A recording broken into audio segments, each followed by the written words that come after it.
Welcome to the Salmon Runs YouTube. Enjoy the video.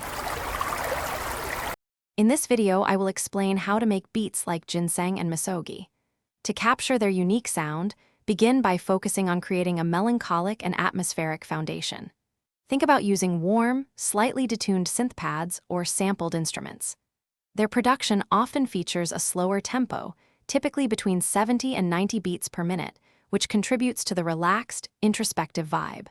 Remember, the goal is to evoke a specific mood, so choose your sounds carefully to tell a story. When crafting melodies, think simplicity and repetition. Layer 2 or 3 melodic elements, perhaps a main synth line and a counter melody, keeping them relatively sparse.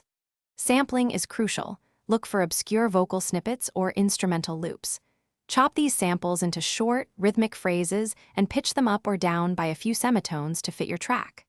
Apply generous amounts of reverb and delay to these elements, creating a dreamy, almost hazy texture that defines their sound. For the drums, aim for a balance of punch and subtlety.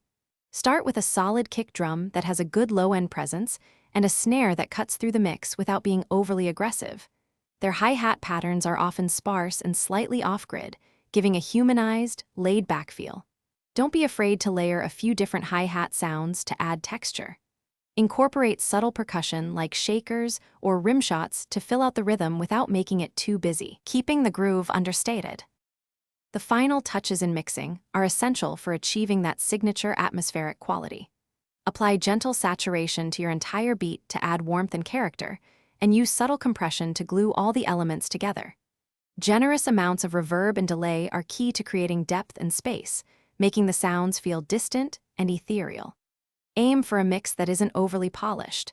A slightly hazy or muted quality often enhances the overall melancholic vibe. This approach helps create a cohesive and immersive listening experience. Thanks for watching. Consider subscribing if we helped you.